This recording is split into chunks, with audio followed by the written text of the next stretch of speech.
Assalamualaikum warahmatullahi wabarakatuh. Alhamdulillahi rabbil alamin. Wabihi nasta'in ala umurid dunya waddin. Wassalatu wassalamun ala asrafil anbiya'i wal mursalin. Wa ala alihi wa sahbihi ajmain amma ba'du. Kaifa halukum jami'an? Alhamdulillah. Tayyib. Pada pelajaran sejarah kebudayaan Islam hari ini, Ustazah akan membahas tentang penindasan kaum Quraisy. Nah, bisa dibuka bukunya halaman 17. Pada saat itu Islam sudah menyebar di Mekah. Sudah ada beberapa orang yang masuk Islam dari golongan bangsawan Quraisy, ada juga yang dari golongan orang miskin di Quraisy. Nah, pada saat itu di pembahasan sebelumnya orang-orang kafir Quraisy itu membendung bagaimana caranya agar Islam itu tidak menyebar. Dengan cara apa? Dengan menawarkan berbagai kenikmatan untuk Rasulullah. Ada yang menghidupkan cerita lama, ada yang menghina-hina agama Islam. Pokoknya sudah dilakukan. Nah, tapi dengan cara itu tidak berhasil. Akhirnya mereka beralih dengan gangguan fisik, mulai menyiksa, mulai menyerang orang-orang yang masuk Islam. Nah, saat itu di dalam buku kitab Rohul Maktub, mereka kafir Quraisy membentuk panitia sekitar 25 orang. Nah, salah satunya di dalam itu ada Abu Lahab. Dalam kepanitiaan itu mereka bermusyawarah untuk memerangi Islam, untuk mengganggu Rasulullah, dan untuk menyiksa orang-orang yang masuk Islam. Mereka sangat antusias nih, sangat bersemangat dalam melaksanakan rencana ini. Nah, untuk menghadapi orang-orang muslim yang miskin itu gak terlalu sulit, karena mereka tidak punya kekuatan. Tapi ketika menghadapi Rasulullah, mereka masih mikir-mikir. Karena apa? Rasulullah itu orangnya tegar, orang pemberani, orang yang cerdik, dan memiliki pribadi yang kuat. Beliau juga mendapat perlindungan dari pamannya, yaitu Abu Thalib, seorang pemuka Quraisy. Jadi orang-orang masih agak segan, agak mikir. Tapi seiring berjalannya waktu, mereka tetap mengganggu Rasulullah dengan keji. Nah, beberapa hal yang mereka lakukan adalah, pertama, mereka meletakkan kotoran hewan di depan rumah Nabi. Diriwayatkan saat itu adalah kotoran domba. Nah, di depan rumah Nabi dikasih kotoran, terus di dalam periuk tempat minumnya itu juga dikasih kotoran. Dan kedua juga menyebarkan duri di sepanjang jalan beliau dari depan rumah menuju Ka'bah. Jadi dari depan rumah Nabi sampai menuju Ka'bah itu diberi duri. Siapa yang memberi duri? Yaitu istrinya Abu Lahab yang bernama Ummu Jamil. Kemudian ada juga yang meludahi dan mencekik Nabi Muhammad.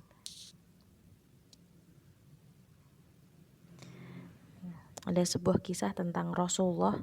Tatkala itu Ummu Jamil, yaitu istri dari Abu Lahab, mendengar adanya ayat Quran yang turun tentang dirinya. Surat apa? Surat Al-Lahab. Jadi saat itu surat Al-Lahab turun. Surat Al-Lahab itu isinya tentang laknatnya Allah untuk Abu Lahab dan istrinya. Ummu Jamil, istri Abu Lahab ini, mendengar ayat Quran ini, dia langsung marah. Dia naik darah, kemudian dia pergi mencari Rasulullah sambil di tangannya itu menggenggam sebuah batu. Dan dia mencari. Nah, tatkala itu Rasulullah dan Abu Bakar sedang duduk di masjid dekat Ka'bah.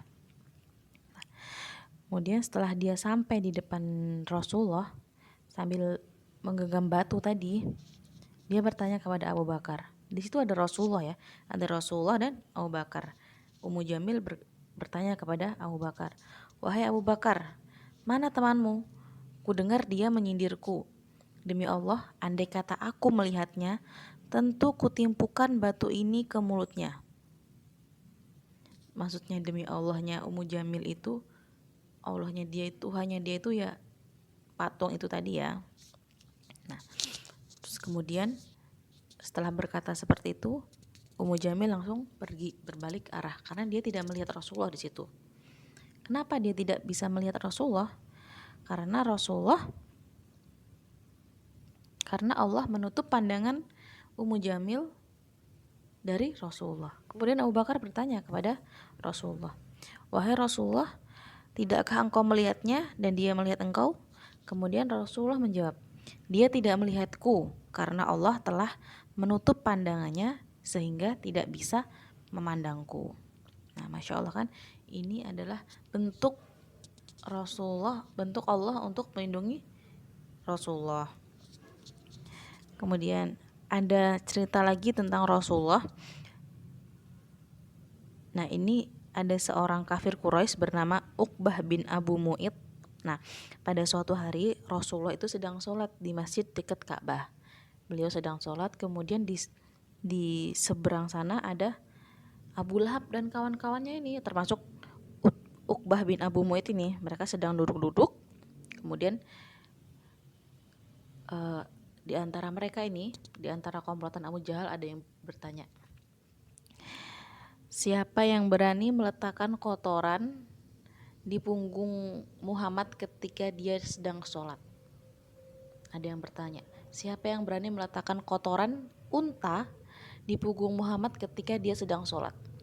Nah, kemudian si Uqbah bin Abu Mu'id ini berdiri. Dia berdiri, kemudian dia langsung mengambil kotoran unta. Dia menunggu ketika Rasulullah sujud. Ketika Rasulullah sudah sujud, dia meletakkan kotoran unta itu di pundak Nabi Muhammad. Abu Jahal dan teman-temannya dari seberang sana melihat itu semuanya ketawa. Tertawanya sampai terbahak-bahak. Diriwayatkan sampai pundak mereka itu bergoyang-goyang karena tertawanya saking terbahak-bahaknya. Masya Allah ya, mereka laknat semua ya. Kemudian Rasulullah tetap bersujud sampai Fatimah, anak dari Rasulullah ini datang. Fatimah datang, kemudian dia sambil menangis membersihkan kotoran unta itu dari pundak Rasulullah. Kemudian setelah Rasulullah selesai sholat, dia mendoakan Abu Lahab, Uqbah dan semuanya. Jadi Rasulullah mendoakan mereka, disebut namanya satu-satu. Ya Allah, hukumlah Abu Jahal, hukumlah Uqbah bin Rabi'ah, Syaibah bin Rabi'ah, dan Walid bin Utbah, Umayyah bin Khalaf, dan Uqbah bin Abu Mu'id. Rasulullah mendoakan mereka supaya mereka dihukum, menyebutkan namanya satu-satu. Dan benar, ketika perang Badar, mereka semua ini meninggal. Yang disiksa, yang dianiaya ketika orang-orang masuk Islam itu bukan hanya Rasulullah, tapi para sahabatnya. Para sahabatnya juga mereka disiksa oleh orang kafir Quraisy. Siapa? Yang pertama adalah Bilal bin Rabah. Orang tua Bilal ini adalah budak. Kemudian otomatis anaknya itu Bilal, dia juga menjadi budak. Saat itu Bilal menjadi budak orang kafir bernama Umayyah bin Khalaf. Singkat cerita, Bilal mendengar tentang Islam, kemudian dia masuk Islam. Nah, keislamannya ini diketahui oleh tuannya, yaitu Umayyah bin Khalaf. Umayyah bin Khalaf tidak tinggal diam. Karena dia benci dengan Islam, kemudian dia langsung menyiksa Bilal bin Rabah. Bagaimana bentuk penyiksaannya itu? Nah, di sini disebutkan bentuk-bentuk penyiksaan terhadap Bilal, yaitu Bilal pernah diikat lehernya dengan kencang, kemudian diserahkan kepada anak-anak untuk dibawa lari-lari. Sampai bekas ikatan di lehernya itu berwarna biru, saking kencangnya, dan ditarik. Bayangin aja kan, diikat di leher terus sama anak-anak ditarik, dibawa lari-lari keliling. Kemudian yang kedua, sering dipukul dengan tongkat dan sering dijemur di bawah matahari yang sangat terik. Nah, ini yang ketiga ini adalah cerita yang yang sangat orang pasti udah tahu semua ya. Pada saat itu matahari sedang panas-panasnya, sedang terik-teriknya. Kemudian pasir itu juga karena matahari panas, pasir otomatis juga panas. Bilal dibawa keluar. Kemudian dia ditelentangkan di atas pasir yang panas. Kemudian dadanya ini ditimpuk, diberi beban batu yang besar. Kemudian Umayyah bin Khalaf sambil menyiksanya, menyuruh Bilal untuk murtad, keluar dari Islam. Apa yang dilakukan Bilal? Bilal tetap mempertahankan keimanannya dengan berkata, Ahad, Ahad, Ahad. Semakin panas itu Umayyah bin Khalaf, semakin semangat dia menyiksa Bilal. Kemudian tiba-tiba Abu Bakar lewat melihat Bilal itu disiksa. Nah, kemudian Abu Bakar membeli Bilal karena saat itu posisi Bilal sebagai budak. Abu Bakar membeli Bilal, kemudian Bilal menjadi manusia yang merdeka, bukan budak lagi. Setelah merdeka, Bilal senantiasa mengabdi kepada Allah dan Rasulnya. Dia selalu berada di samping Rasulullah. Nah, azan pertama. Nah, diriwayatkan Bilal ini adalah orang yang pertama kali mengumandangkan azan dalam sejarah Islam. Pada saat itu perintah untuk berhijrah ke Madinah. Rasulullah dan para sahabatnya dan kaum muslim semua hijrah ke Madinah. Nah, di Madinah kemudian membangun sebuah masjid. Ketika masjidnya sudah selesai dibangun, turunlah perintah untuk mengumandangkan azan. Kemudian Rasulullah meminta Bilal untuk azan. Nah, di saat itulah orang yang pertama kali mengumandangkan azan dalam sejarah Islam adalah Bilal. Nah, setiap waktu selalu Bilal yang mengumandangkan azan. Dari sholat subuh, duhur, asar, maghrib, isya, semuanya yang azan adalah Bilal. Kemudian singkat cerita, ketika itu Rasulullah meninggal. Ketika Rasulullah meninggal, semua umat muslim merasa sedih ya, merasa kehilangan. Tiba waktu sholat, kemudian seperti biasa Bilal berdiri untuk mengumandangkan azan. Itu masih suasana berduka. Hati Bilal juga masih suasana berduka. Nah, ketika dia berazan kemudian sampai pada kalimat asyhadu anna Muhammadar Rasulullah, tiba-tiba suaranya berhenti. Bilal suaranya berhenti, tidak sanggup untuk melanjutkan azannya kembali. Karena apa? Karena dia menangis teringat Rasulullah. Beberapa hari selalu seperti itu. Selalu berhenti di kalimat asyhadu anna Muhammadar Rasulullah. Nah, suatu ketika Bilal minta izin kepada Abu Bakar. Wahai Abu Bakar, aku minta izin untuk berhenti mengumandangkan azan.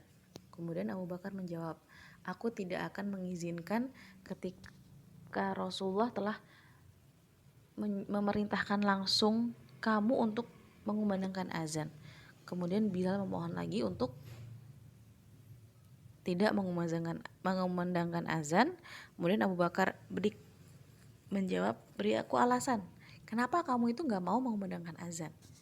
Kemudian Bilal menjawab, bagaimana aku bisa mengumandangkan azan? Karena setiap aku berazan, aku selalu teringat oleh Rasulullah.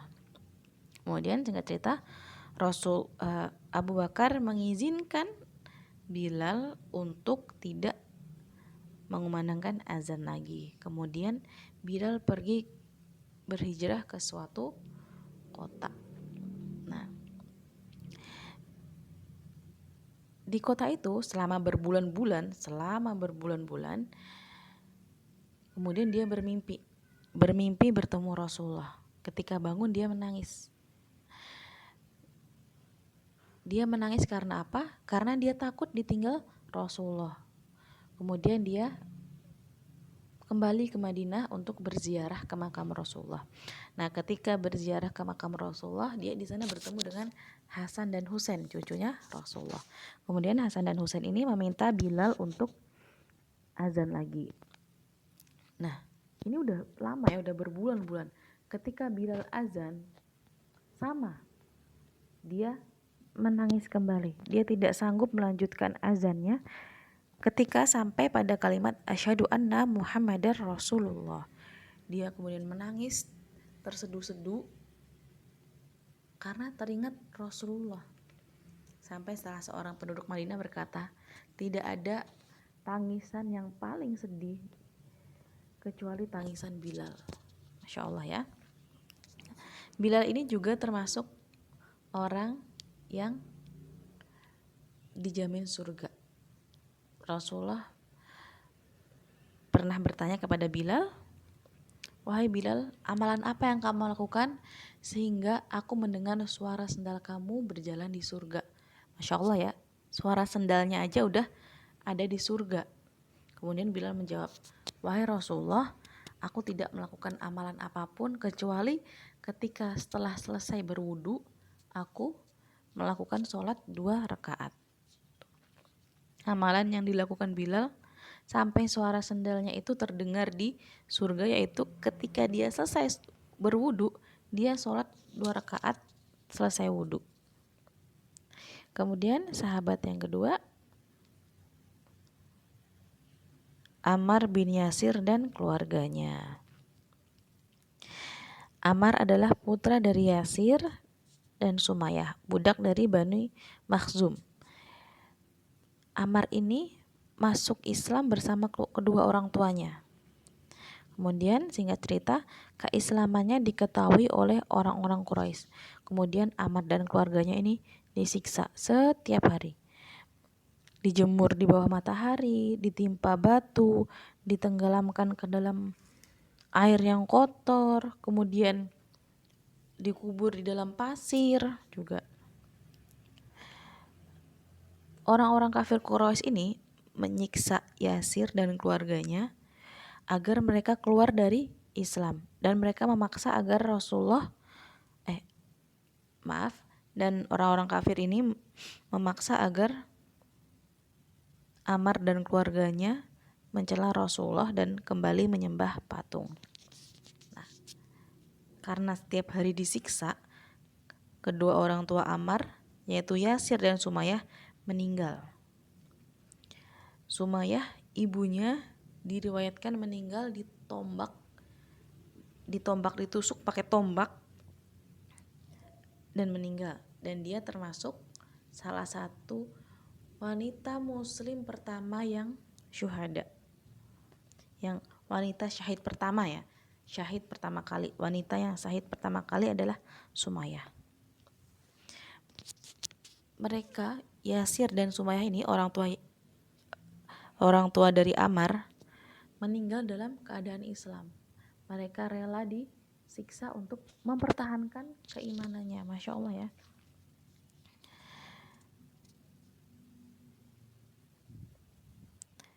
Pernah suatu ketika Ammar bin Yasir disiksa dengan api, seperti Nabi Ibrahim dulu ya. Jadi sekelilingnya dikasih api, kemudian Ammar diberdirikan, diikat di tiang, dibakar. Kemudian Rasulullah lewat, dia mendoakan Ammar, wahai api, jadikanlah engkau dingin bagi Ammar sebagaimana engkau jadi dingin bagi Ibrahim. Jadi Rasulullah mendoakan agar apinya itu dingin, seperti apa yang dilakukan Ibrahim dulu, apinya menjadi dingin. Kemudian Masya Allah, api itu dingin, tidak membakar Ammar bin Yasir ini. Dan Rasulullah juga meminta agar Ammar dan keluarganya itu bersabar dengan siksaan ini. Karena apa? Karena Allah sudah menjaminkan surga untuk mereka. Nah, ini orang tuanya kan sudah meninggal ya, Yasir dan Sumayyah. Kemudian Ammar terus disiksa setiap hari sampai dia udah gak kuat untuk menahan siksaan. Akhirnya dengan terpaksa dia berpura-pura mau meninggalkan Islam agar dia selamat dari siksaan itu. Jadi dia pura-pura keluar dari Islam agar dia selamat dari siksaan. Kemudian Ammar dibebaskan. Kemudian Ammar pergi mencari Rasulullah dengan segala penyesalannya. Dia sedih dengan perbuatannya sambil menangis. Sambil menangis dia memohon ampun kepada Allah dan